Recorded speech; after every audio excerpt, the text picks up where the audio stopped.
Hello everybody, welcome back to my channel. Whether you're here for the first time or you're a member, welcome back. So today's topic will be concerning loyalty, and I have the guys over here. Let me just introduce them. There's Ethan Simon. Hi. And over there we have Cole Muhammad.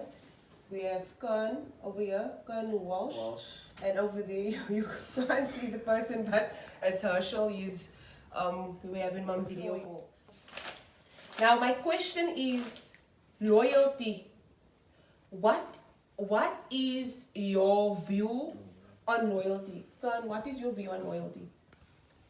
I actually wrote something down because for me it's before I can answer the question, I need to know what does the world say about loyalty? What is in the dictionaries? What do the people, what did the scholars define it as? And they said it's giving or showing firm and constant support or allegiance to a person or institution. Now, my definition is it's a daily action and commitment that you make irrespective of the situation or environment. So to me, it's a choice, and every choice requires an action. Whether it is conscious or subconscious, physical, emotional or spiritual. Being loyal is a choice. Loyalty is a choice because it's an action. It's something you have to do. It's a choice you make.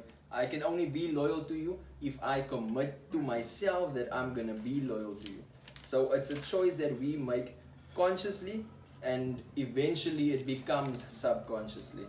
I also looked at synonyms of what other words can better define the word loyal if you don't understand it at face value.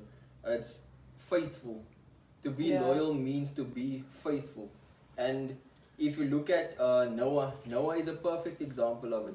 Every person in that generation, in that era, in that century, they were wicked. But the Lord saved Moses because, the Lord saved Noah because he was faithful to God. So faithfulness also it's a representation of loyalty. Devotion. When we do devotion to God, we are devoted to Him because we are loyal. So we'll have something called a daily devotion because it's a daily act of obedience. It's a daily choice that we have to make. That's why you'll see some people, they struggle with sticking to their devotion. Some days they'll skip devotion. Why? Because of, there's obviously countless reasons, but they'll skip devotion. Why? If it wasn't a choice, they wouldn't have skipped devotion. It's a choice that you have to make to be loyal, to be devoted, to be faithful. For me, I know, that's why I'm grateful that I'm speaking first. There's a lot more, but I feel like I'll let the other guys go, and then if there's still something to add, then I'll just jump back in again. Okay, go.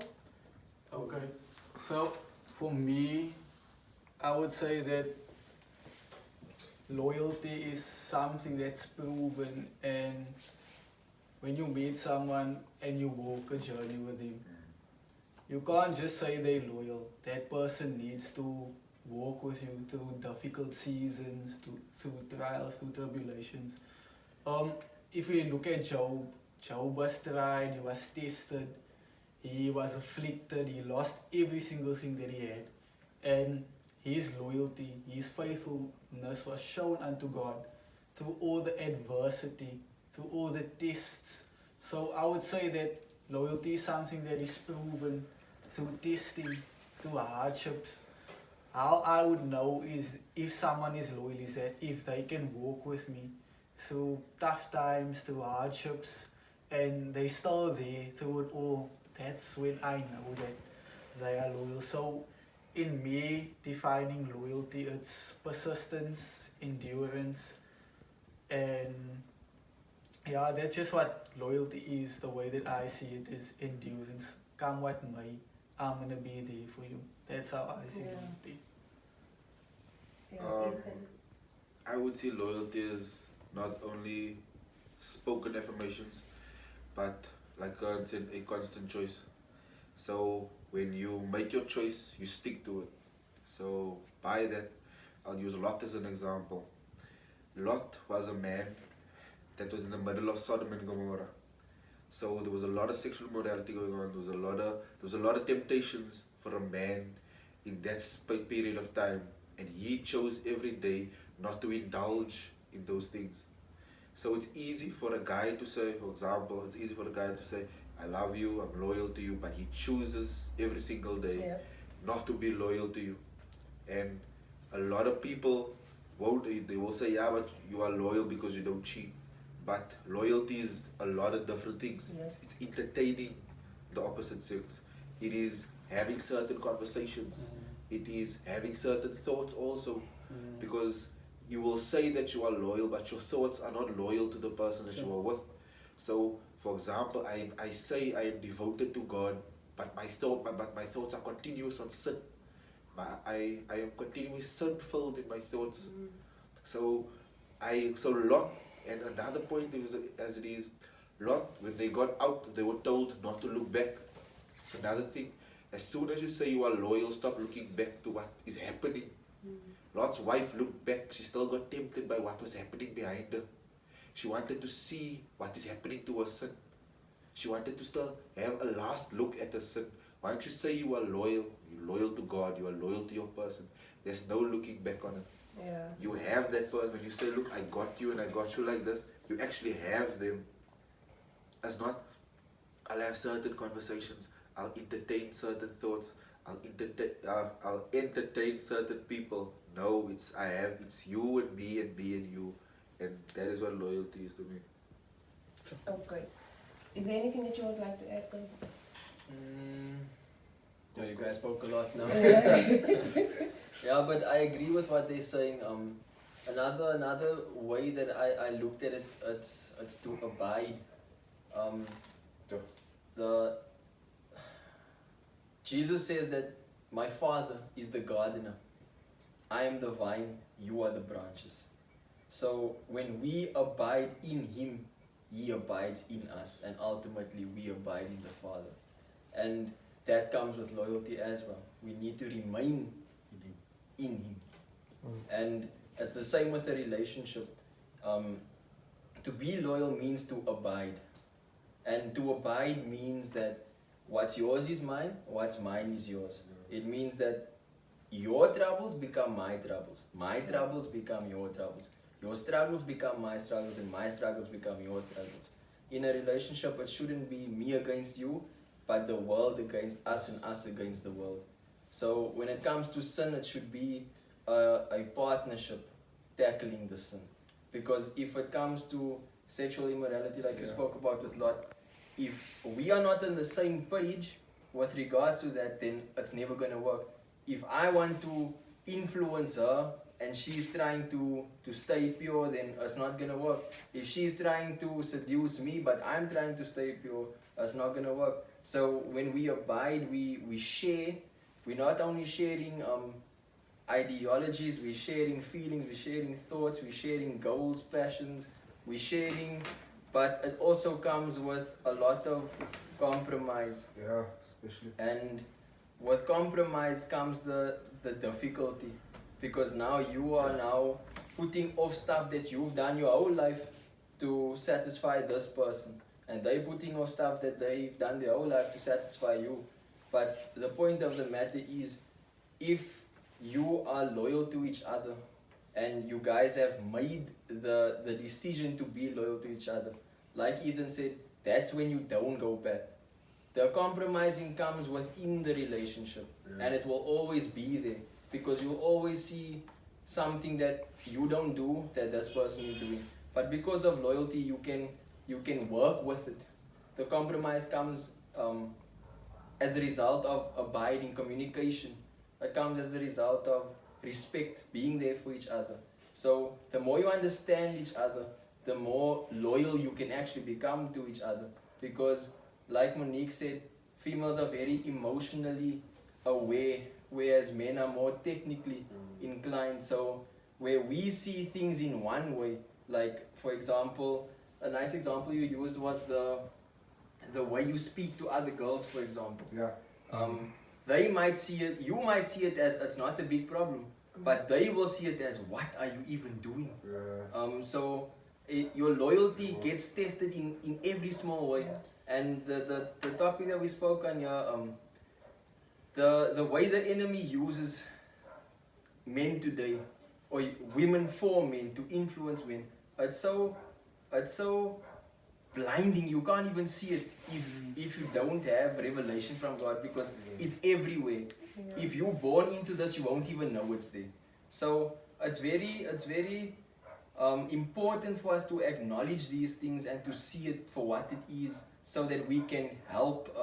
Because remember, we are on a journey to pursue holiness. So if we don't even know about these things that's going on, we will never get there.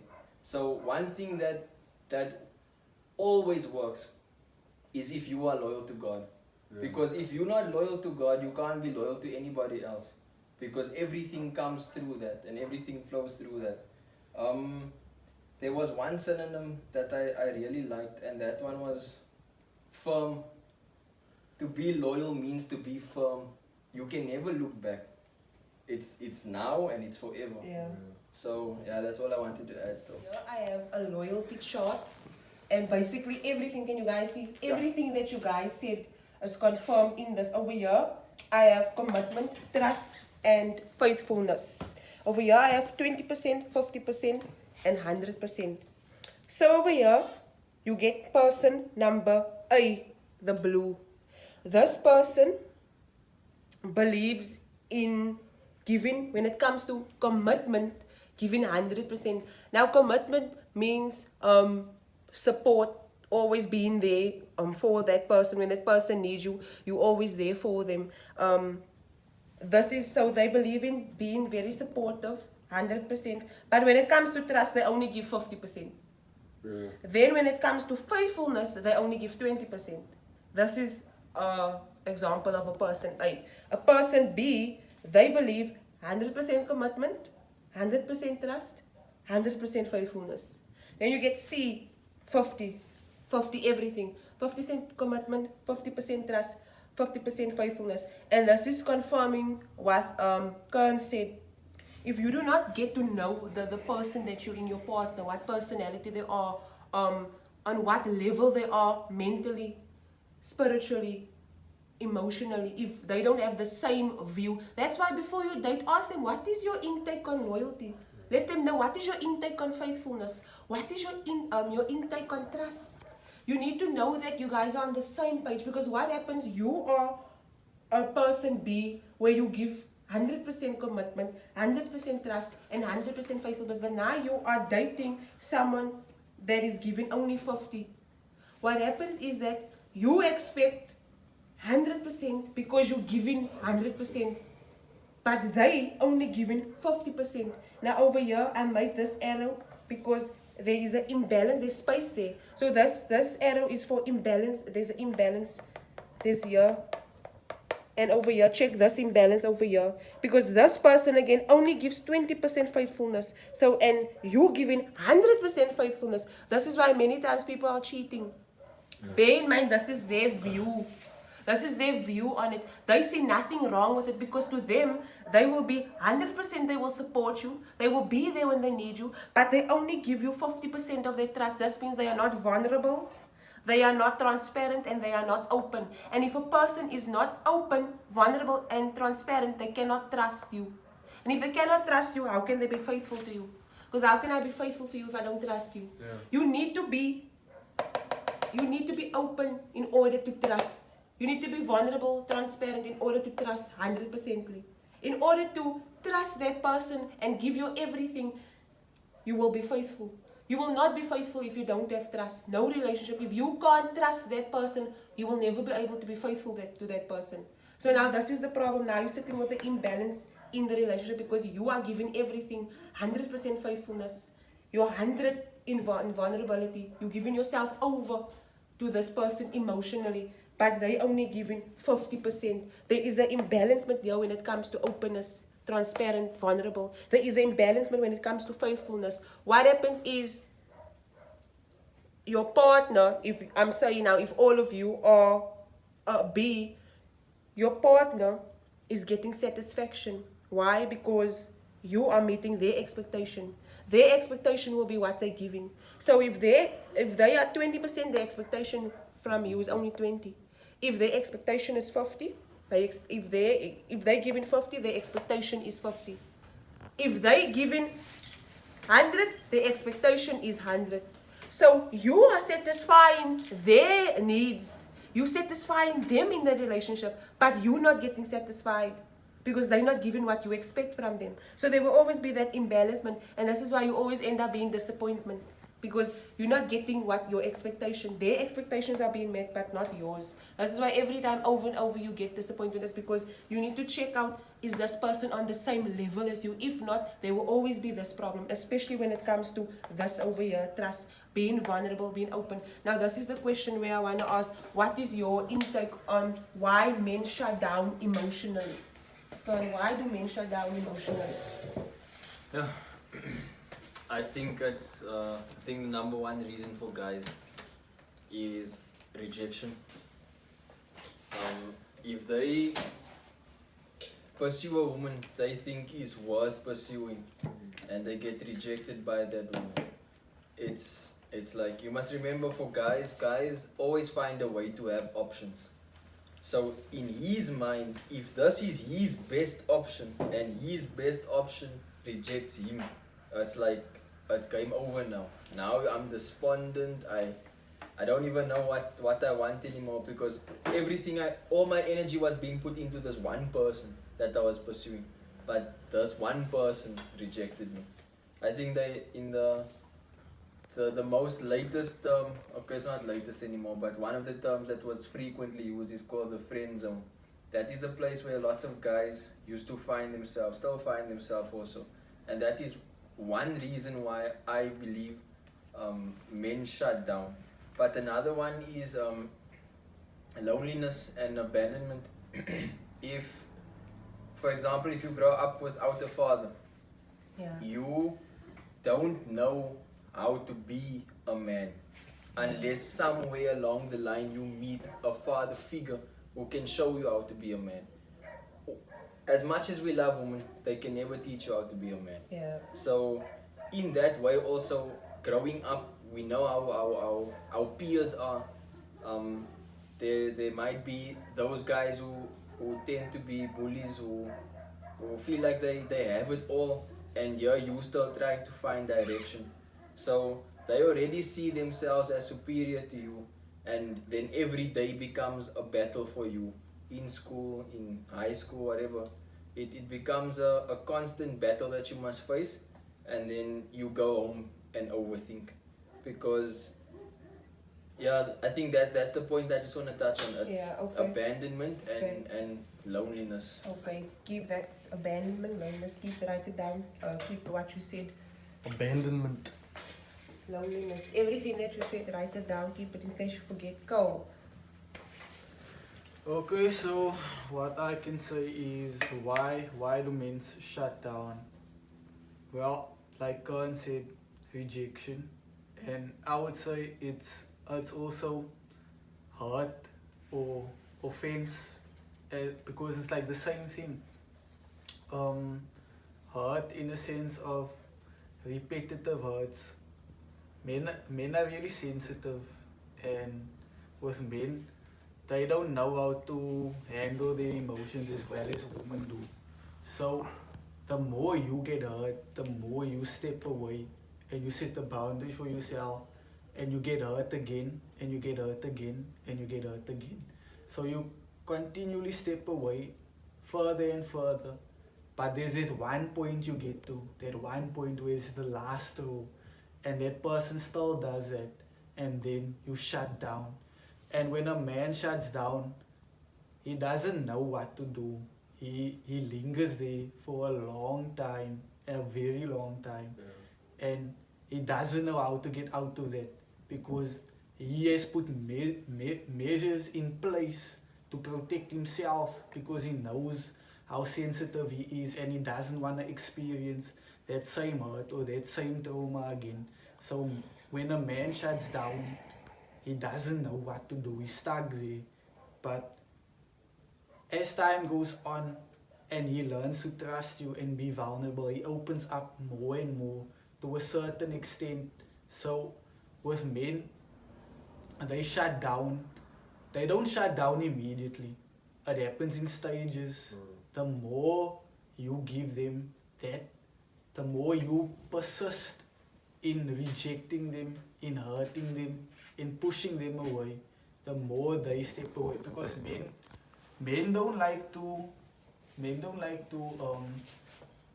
force themselves on you emotionally.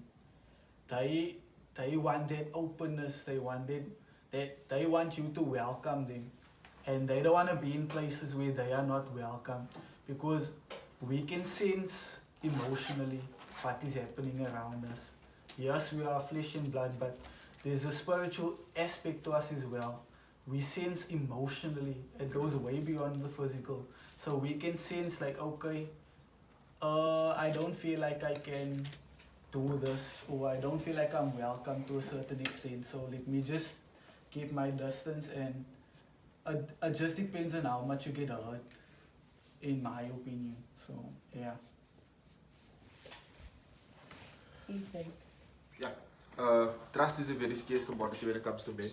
So when you hurt a guy and where trust is involved, for example, he gave you a very vulnerable piece of information. He gave you his heart in a very emotional situation, and he trusted you, and you use that against him in an argument, or it gets spoken about, or there's been jokes made about it. Sure. He will gradually shut down. And now how the gradual effects you won't be vocal. You need to remember as well, a man is not vocal about everything. Do you understand? He will shut down and keep it to himself. The conversations will go on, the laughs would go on, but he would now know, with you I cannot share that anymore. With you I cannot be that open with anymore. So mentally he already puts you in a place so that he cannot be hurt by you again anymore. So it's not that the same person will hurt him over and over. It is the same hurt that happens with different people over and over. Now he shuts himself down. That's why certain men get to a place of suicide. They get to a certain place of questioning themselves. Are they even worth the time? Are you even worth their time? Are they, if they do not even want to invest time in themselves, because they cannot get over certain things. They cannot get over father abandonment. They cannot get over certain childhood traumas. They cannot get over the fact that they trusted and being vulnerable with someone and they used it against them. So that's why guys shut down. They shut down because they trusted you in a certain aspect of life and you used it against him. So that is one of the main reasons why I say guys shut down. So Okay. So over here, everything that they said, I just want to make a practical example so that we can have a better understanding. Just show you. Men are really sensitive. This is the thing that we don't understand. Men are so sensitive. They are sensitive. Then we as women, we will get hurt, but we will go through a time of healing, whether it's 5 years, 10 years, or years from that, we will heal and we will get back up again. So when the next time that same hurt comes, we will be able to guard ourselves, guard our hearts, and we will be much stronger. With men, it's not. If they got hurt in the past, they're not going to deal with it. They're just going to move on. But that problem is still there. The root of the problem is there. They're not going to deal with it. And that is why Ethan said they are not vocal about what happened to them. Now, with us, it's different. We won't... we are not going to let time go past if we didn't deal with that problem, because we are so emotional. That thing is going to eat us up from inside. But because they are not, this is where most men find them. So it's difficult for them to express themselves emotionally. Like you said, number one is, the main reason is women don't listen. We as women, we are good communicators, but when it comes to listening, we are bad listeners. Now, many times men want to be vulnerable, they want to be open and they want to speak to you, but because you don't listen, that's one reason why he will shut down. The other thing is, when he expresses himself, you will go on about it. You will either jump down his throat, you will laugh out about it, or you will be so shocked to hear that this man is actually have a problem with this, or he's actually sensitive in this area. And many times a man would want to be vulnerable to you, but the moment you're not giving him your full support, you're not listening, he will shut down and he will just leave it, or he wants to share his deep depths of emotional with you, or even a support, or even a suggestion that he wants to give to you, but because you want everything done your way, And we as women, when we don't get everything done our way, we throw tantrums, we become frustrated, and then we expect them to just fall in. But when it comes to us having to adapt and fall in, we have a problem with it. This is another reason why they won't share certain things about themselves, or they won't share their ideas, because they know that you're not going to want to go with it in any case. Now, this over here, come closer please, this over here is a man's spirit. This is a man's spirit, right? And then this over here is a man's soul. Now, you have a man that grew up, and let's say he grew up in an abusive home. His father wasn't there. He was verbally abused. He was mentally abused. And now this man all of a sudden goes into a relationship, and now he's getting abused in this. The same thing that happened in his childhood is now happening here in his adulthood. So what happens is, can you read out all the things that you guys said why men shut down? Can you just bring that closer? Okay. So over here, this is his soul, right? So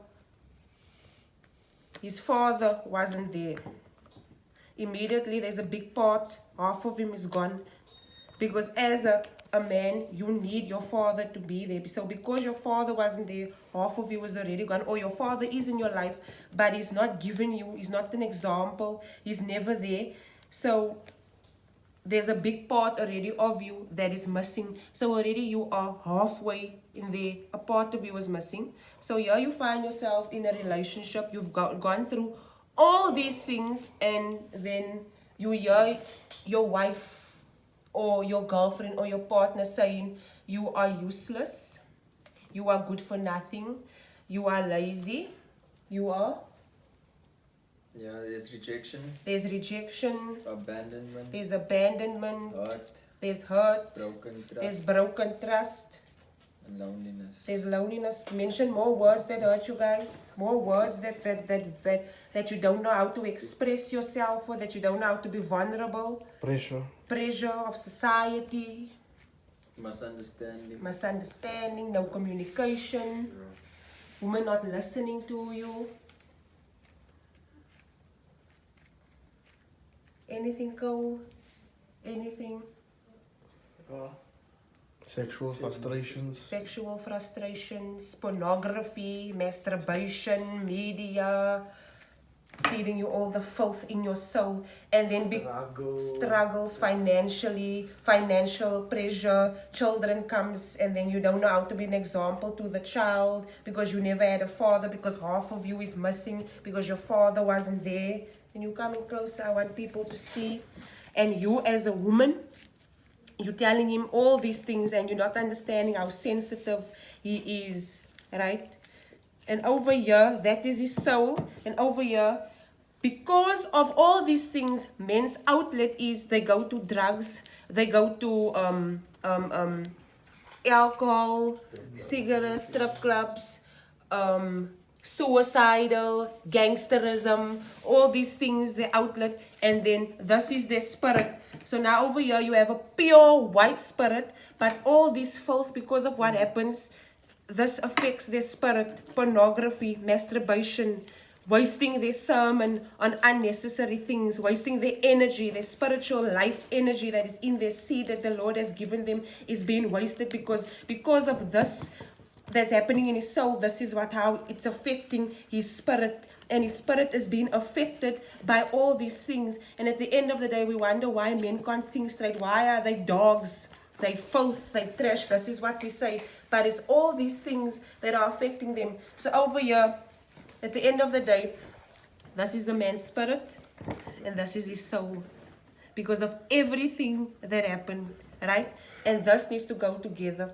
So over here, you have the soul and you have the spirit. And this is how it is. It's one, right? This is the man's soul, and this is the man's spirit. Can you come in closer?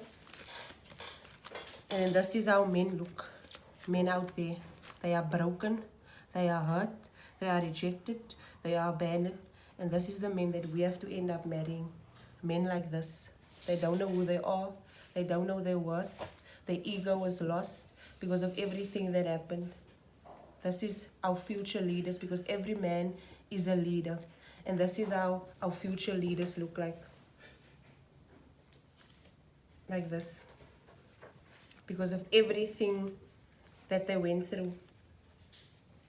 And people never stand up for men. People always stand up for justice for women. But there's men that got hurt too. There's men that got raped too. There's men that got abused too. But you will never hear a man coming out and say this, because he doesn't know how to be vulnerable. He doesn't know how to open. And if he does open up and speak about it, people will laugh at him. People will say that you're a man. Men don't cry. Yeah. So this is why men don't speak up. Men also got abused. Men also got hurt. But they can't speak up, because the moment they speak up, you laugh at them. They're supposed to be macho. They're supposed to be strong. And because of all these things that happen, this is how they end up. This is the outlet. This is why there's so many women getting raped, abused, and murdered. It's because of all these things. There's an attack on the men. And if you cannot see that there's an attack on the men, the attack is on the men, but the outcome is all these things. Murders, women being abused, women being murdered, women being raped. Because of all the attack, all these things that has been thrown at men. And I just want to read out Ephesians 5 that I read now to the guys. The Lord just led me to read this out. It says here that the wives submit to your own husbands as to the Lord, for the husband is the head of the house, and also Christ is the head of the church, as he is the savior of the body. Therefore, just as church is subject to Christ, let the wives be to their own husbands in everything. And I just want to say this, as the man is the head of the house. He is the leader. You as the woman are accountable for that man. And that man, if you read further, it says there that this man has to wash you. He needs to sanctify you with the word and cleanse you. And you as the wife, the first thing it says, wives, submit to your own husband as the Lord. Christ is the head of the church. And the same way Christ is the head of the church, the husband is the head of the house. When you're submitting to your husband, you are submitting to Christ. When you are submitting to Christ, you are submitting to your husband. When you disrespect your husband, you are disrespecting Christ. And this is the thing that women don't understand. Every time you come up against your husband, you are coming up against Christ, because he is the leader. He is the head. You are one with Christ and you are one with him. You are not coming up against your husband, but you're coming up against Christ. If you cannot respect your husband, then you won't have respect for your relationship with Christ. Vice versa. So, is there anything that you guys would like to share concerning this practical example that I made here? Is it relevant? Yeah. It's completely relevant, because this is how men look like. Men outside there, this is how they look. They are completely broken, and they do not know how to speak up about it. They don't know how to be vulnerable and open because of everything that happened. So today, guys, we just want to end off there. I hope that this video and everything that we spoke on will help you guys. It will help women to be more sensitive into what they're saying. They will start respecting their husbands. They will start knowing that men are very sensitive, especially when it comes to them trusting and being open. I always say that as a female, you have to make it so easy for that man to be comfortable with his emotions to you. If he's not comfortable in sharing that part with you, then it's because you're not making it easy. You have to make it easy, as easy as possible for them.